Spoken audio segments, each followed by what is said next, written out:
At my sister's engagement party, she made sure my husband and I sat in a secluded corner, far from the main event, all because we weren't as wealthy as her fiancé. The sting of her judgment was sharp, but the real shock came when her fiancé approached us later. With a casual smile, he turned to my sister and told her, "I really enjoy spending time with your sister and her husband."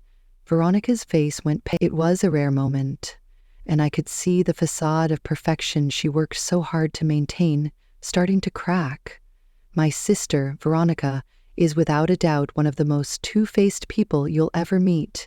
On the outside, she's sweet, charming, and full of grace. But peel back a layer, and the truth couldn't be more different. I know this better than anyone. After all, we grew up together, and I've witnessed her true nature more times than I can count.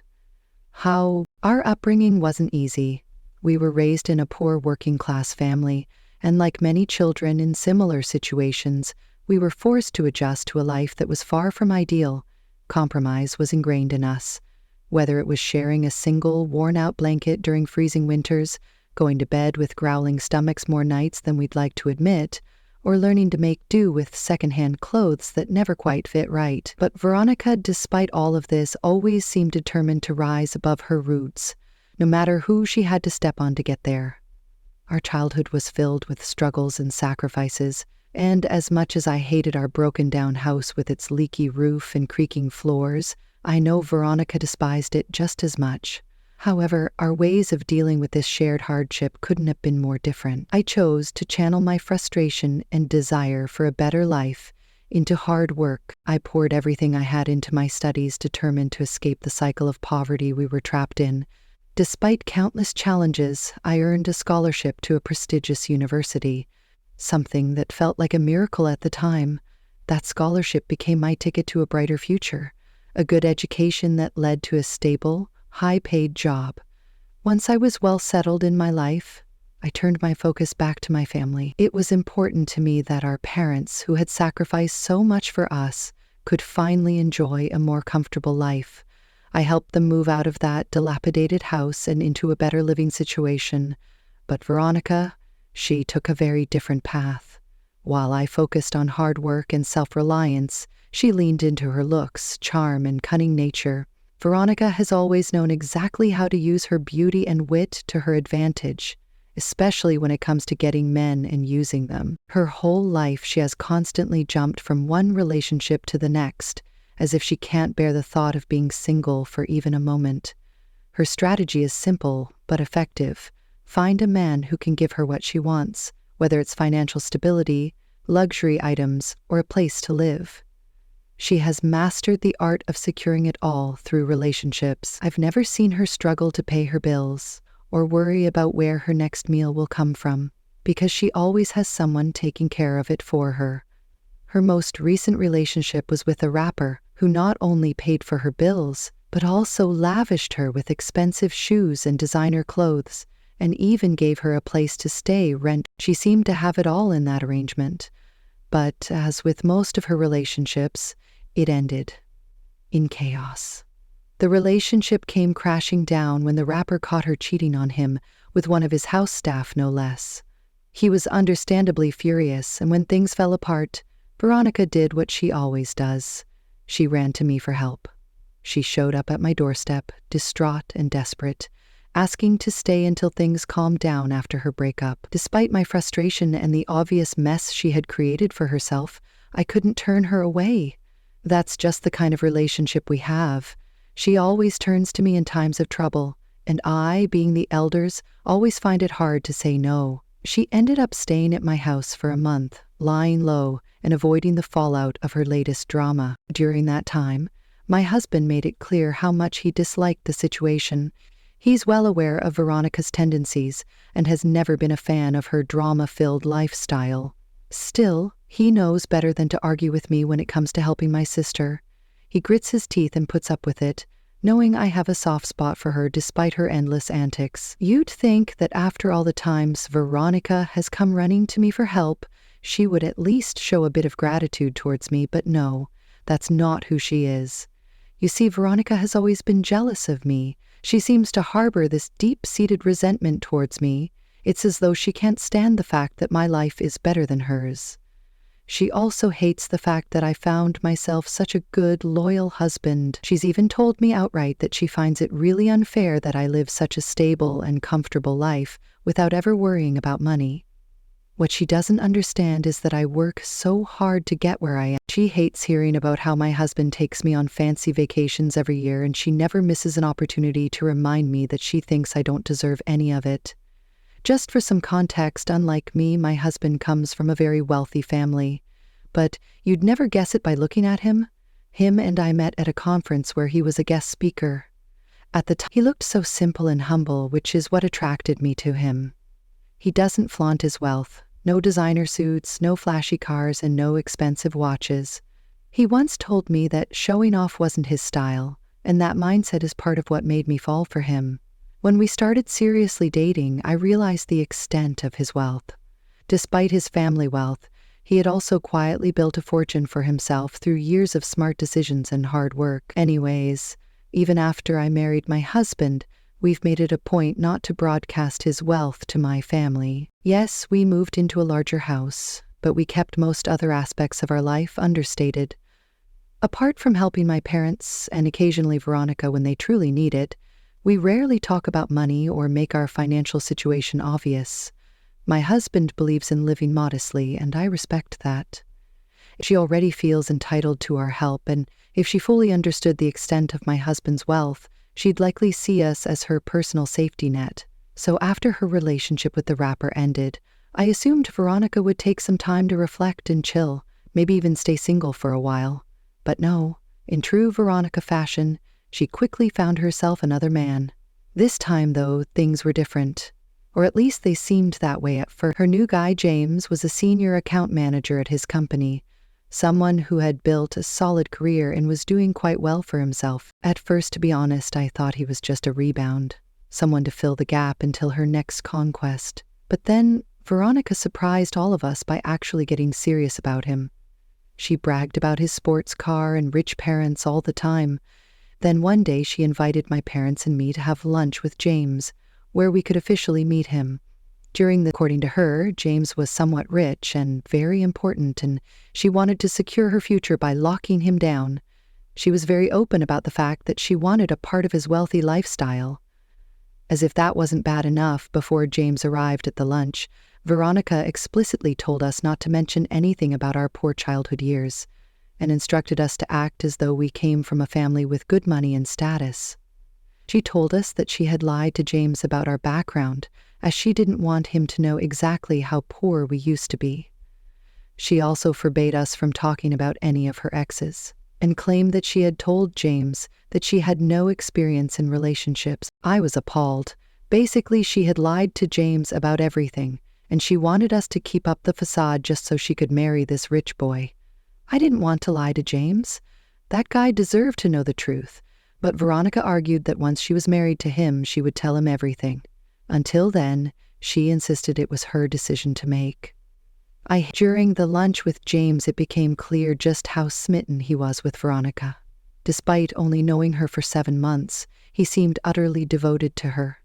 He was polite and respectful towards my parents and me, expressing repeatedly how much he wanted to marry her. My parents, swept up in the moment, and likely eager for Veronica to settle down, gave him their blessing right there and then. I felt really bad for the guy, as he didn't deserve to be deceived like this.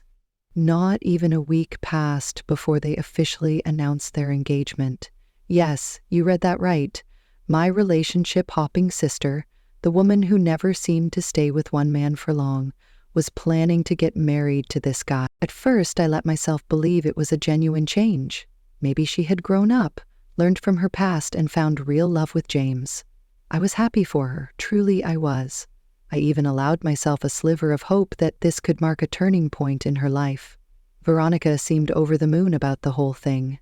For once, she appeared genuinely excited to be starting this new chapter in her life. She wasted no time in planning their engagement party, inviting my husband and me to attend. It was meant to be a grand event, and my husband, who hadn't yet met James or had any idea what to expect, was curious to finally meet the man who had captured my sister's attention. When we arrived at the party, it was immediately clear exactly why Veronica wanted to marry this guy.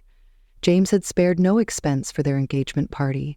The venue was beautiful, and the event had been meticulously planned. There were professional caterers, servers dressed in formal attire, and even assigned seating at elegant tables adorned with floral centerpieces. It was also polished and extravagant, far more elaborate than I had anticipated. As we entered, I quickly spotted my parents already seated at a table closer to the center of the room. They waved us over enthusiastically, but before we could make our way to them, Veronica intercepted us. She stopped us in our tracks and told us that our assigned table wasn't near our parents. Then, without further explanation, she escorted my husband and me to a table tucked away in a far corner of the room. The table seemed secluded from the rest of the party, and noticeably less decorated than the others. She motioned for us to sit and informed us that this was our table for the evening. My husband and I exchanged confused glances. I was taken aback by the whole thing. My husband asked Veronica why we were being seated so far away from our parents, and even from her and James. With a dismissive tone, she snapped that she only wanted well-to-do people seated near her and James's family. My husband and I exchanged stunned glances. Her reasoning was as insulting as it was nonsensical. We're both financially stable, and Veronica knew that perfectly well, but she didn't stop there. Smoking, she added with a sneer, that her fiancé's family was richer than anyone she'd ever met, and that since we weren't on their level, she decided we didn't deserve to be anywhere near them. The sheer arrogance and venom in her words left us speechless. But it also made one thing crystal clear. Her comment wasn't just insulting, it was cruel. Veronica was basically trying to insinuate that my husband and I were beneath her and her fiancé's family when it came to social and financial standing. It felt like she was trying to say we weren't good enough to be seated closer to them, as we didn't measure up to the prestige or wealth that she thought her fiancé's family represented. The smirk on her face made it painfully obvious that she was enjoying every second of it. Before I could gather my thoughts to respond, Veronica turned as if to leave, smugly confident that she'd had the last word. But then James appeared. He must have spotted us talking to her and came over to greet us. James greeted me warmly and then turned to my husband. The moment James saw him, his face lit up with surprise. "Wow, it's you, Mr. Hamilton. What are you doing here?" he exclaimed, visibly excited. It was clear he recognized my husband, and his reaction caught both Veronica and me off guard. She froze, her smirk fading into confusion as James continued, his tone filled with admiration. I glanced at my husband, who seemed calm but slightly amused by the unexpected turn of events. He hadn't met James until that evening, but now he seemed to recognize him. The two men shook hands while my husband told James that he was married to me. James seemed pleasantly surprised by that, and started saying how he couldn't believe that he was going to be a family with someone he'd admired for so long. Veronica, on the other hand, looked like she was swallowing a lemon. Whatever connection my husband had with James, it was clearly a significant one, and Veronica had no idea. James then turned to Veronica and casually mentioned that his company had been working under my husband's company for years. In fact, he explained, my husband's company was one of their biggest clients, and James and his team personally managed the account. He seemed proud as he explained how often my husband's company used their services, clearly holding my husband in high regard. That was as the realization hit her just minutes earlier, she had gone out of her way to demean us, smugly claiming we weren't as rich or important as her fiancé. Now she was confronted with the truth that her very fiancé worked for my husband's company. The vindication I felt at that moment was indescribable. It was like a karmic gift served on a silver platter. My husband remained composed, but I could tell he found the irony of the situation as satisfying as I did. James, seemingly oblivious to the tension, then asked us a straightforward question. "Why are you sitting so far away from the rest of us?" I looked at Veronica, who looked terrified that we were going to expose her, and without missing a beat, I told James the truth. "Well, this is where Veronica wanted us to sit." James looked genuinely taken aback. He turned to Veronica, concern etched on his face, and asked, "Why would you make your own sister and her husband sit all the way over here?" Veronica looked as pale as a ghost. She stumbled over her words, clearly caught off guard, and for once she didn't have a quick comeback. It was as though she was struggling to think of an explanation that wouldn't make her look terrible in front of James. Before Veronica could come up with an excuse, I decided to speak up. I calmly explained to James the reason behind our seating arrangement. I told him how Veronica had mentioned that we were not rich enough to sit near them or the other well-to-do guests. Veronica immediately tried to interrupt, stammering protests, but I continued recounting everything she had told me and my husband earlier. I didn't exaggerate or sugarcoat, just laid the truth out plainly. James's expression turned from confusion to disbelief, and then to mortification. He looked absolutely appalled as he turned to Veronica, who by now was visibly panicking. "That's totally inappropriate," he told her, his tone sharp with disappointment. Then turning back to us, he began apologizing profusely. "I'm so sorry for what happened," he said, clearly embarrassed. "I'll fix this right now. Let me have you move to a better table near us." While I appreciated his apology, my husband had already made up his mind. He's not one to let insults slide easily, especially when they're as deliberate and hurtful as this. Without hesitation, he announced that we wouldn't be staying any longer. "I appreciate the gesture, James," my husband said politely, "but we are leaving." I nodded in agreement, ready to go. James looked flustered and tried to reason with my husband, but it was no use. Veronica, too, began apologizing frantically, insisting it was a misunderstanding and begging us to stay, but the damage was done. What was the point of staying after what Veronica had done? Sure, she seemed apologetic now, but would she have felt any guilt if James hadn't turned out to work for my husband? I doubted it. My husband and I quietly excused ourselves and left the party.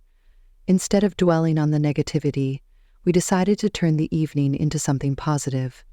We went to our favorite restaurant for an impromptu date night, just the two of us. It was refreshing to leave behind the drama and spend quality time together, enjoying good food and each other's company. That said, my husband remains furious about the incident and has made it clear he wants to cut ties with my sister entirely. I can't say I blame him. Veronica's behavior was deeply disrespectful, not just to him, but to me as well. At this point, I agree with my husband. Family or not, there's only so much one can tolerate, and Veronica has crossed that line. Since the party, my phone has been ringing non-stop.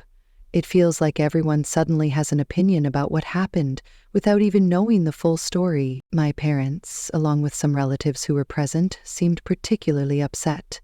They only saw my husband and me leaving the engagement party abruptly with no explanation provided. Instead of questioning Veronica or digging deeper into what might have led to our departure, they've decided to place the blame squarely on us. They've been calling us rude and disrespectful, berating us for walking out on such an important event. It's frustrating, to say the least. Meanwhile, Veronica has been bombarding me with text. Her tone is completely different now. She's sending what feels like endless apologies, claiming she regrets what happened at the party and is begging me to call her back.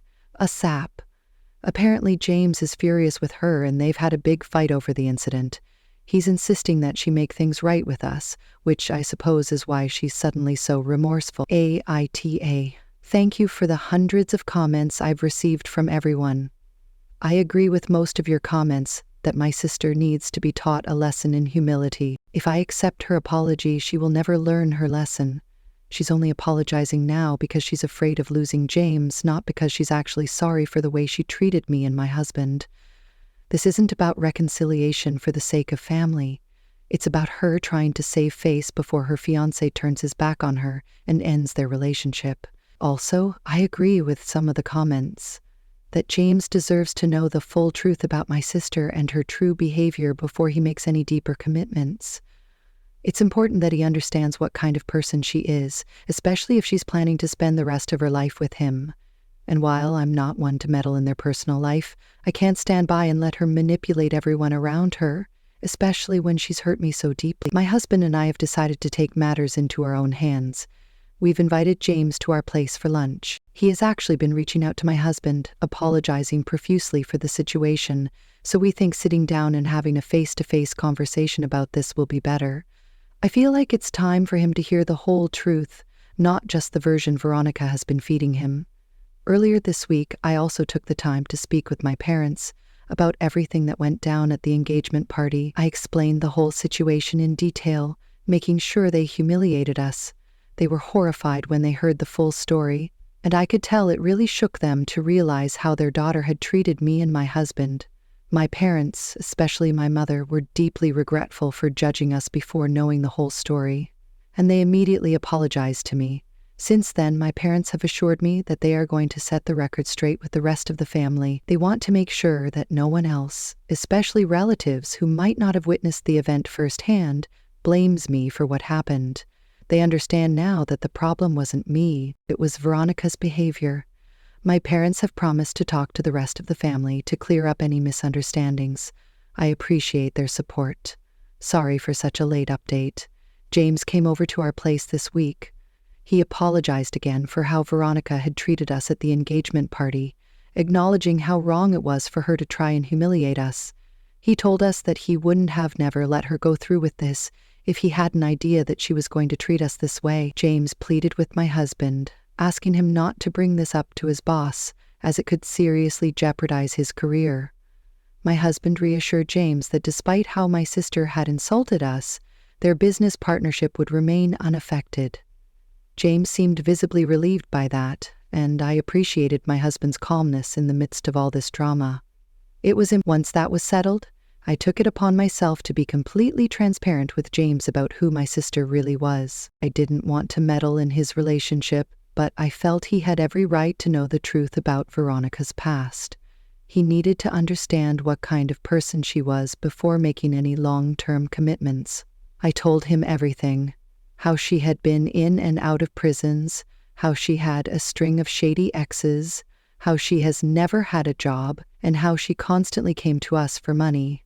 Often I wasn't trying to break them up or create conflict, but I wasn't going to sit back and watch James make a decision based on an incomplete picture of who Veronica truly was. I made sure to add that I was happy for him to be a part of our family, but I wanted to make sure he knew what he was getting into. Veronica may have been charming in the beginning, but she had a pattern of using people and then tossing them aside when they no longer served her purpose. James listened carefully, and while he seemed shocked by some of what I said, he didn't react with anger or defensiveness. He told me that he had no idea about her past or about our family background, since Veronica had made such elaborate lies. In the end, he informed me that he was going to take some space from Veronica to process everything I had shared with him. He didn't want to rush into anything, and I could tell he was trying to make sense of what was going on. It was clear that he had a lot to think about. At the moment, I feel relieved that I did my part by being honest to James. Ultimately, I hope he makes the right choice, both for his own sake and for the sake of everyone involved. Just hours after James left our place, my phone rang. It was my sister, and she was obviously screaming at me. I could barely make sense of what she was saying through her angry sobs and shouts, but it quickly became clear that James had called off their engagement. Apparently, he had called her to confront her about some of the lies she had told him, but instead of owning up to them, she refused to take any responsibility and just doubled down on her falsehoods. He also told her that she didn't know how to conduct herself in public, and that she wasn't mature enough to be his wife. When she tried to argue, he shut her down, telling her that he couldn't marry her because she had lied to him too many times. He was finished, and made it crystal clear that he no longer saw a future with her. My sister was understandably livid. She was furious, yelling at me that I was the reason she lost him. She went on and on about how James was her golden ticket to a better life, a life of higher status and wealth, and that marrying him would have changed her life and given her everything she ever wanted. She said I ruined her chance of getting a good life. I wasn't surprised by her reaction. As usual, she blamed everyone else other than herself for how her life turns out. This time, I wasn't going to let her manipulate me or use me to get what she wanted any longer. I calmly but firmly told her that I didn't care how much she yelled at me anymore because I was done with her. I told her that my husband and I were cutting her off. No more helping her, no more handouts, no more bailing her out of whatever mess she created. This time she had gone too far and I wasn't going to tolerate it anymore. When I said that, there was an immediate silence on the other end of the line. She had nothing to say in response, and I could hear the shock in her silence. It was like I had finally said the thing that she knew was coming but never expected to actually hear. I could almost feel her panic through the phone. I told her that for years I had let her disrespect slide because I knew deep down that she was jealous of me. I knew she was trying to tear me down, but I always let it go because in a way I understood why she felt that way. She was my younger sister, and I wanted to look out for her. But this time she had crossed the line. She had humiliated us. She had humiliated my husband, and I couldn't let her get away with it. My husband had been nothing but kind to her, even though he didn't particularly like her, and he had always supported her whenever she needed something. He had done all of that because he loved me, and she had completely taken advantage of that. I told my sister in no uncertain terms that she didn't deserve people like us in her life anymore. I made it clear that if she ever showed up at our door asking for help again, we wouldn't even acknowledge her presence. She was completely on her own from here on out. Her reaction was exactly what I expected. She tried to argue, pulling out the "I'm still your family" card, hoping to guilt-trip me into backing down. She insisted that she didn't really mean those hurtful words, claiming we could forget everything and start fresh now that James and she were done. But I wasn't about to fall for her manipulation. I scoffed, telling her firmly that I was done, and then I hung up the phone. That was it. It was time to end the cycle once and for all. Since that call, my husband and I have blocked her from our phones, social media, and every other form of communication. We've also made it clear to our parents and other relatives that we don't want anyone trying to convince us to change our minds about my sister. If they do, they'll be cut off as well. No more second chances. No more excuses for her behavior. Veronica is no longer a part of our lives, and honestly, I'm at peace with that decision. It's sad that it had to come to this, but sometimes you have to cut toxic people out of your life. Even if they're family, it's not easy, but in the end, it's the right choice for your own well-being. If you want to hear more stories like this, full of raw emotion and difficult decisions, make sure to subscribe to the SoraBook channel. You won't want to miss the twists and turns in the upcoming videos.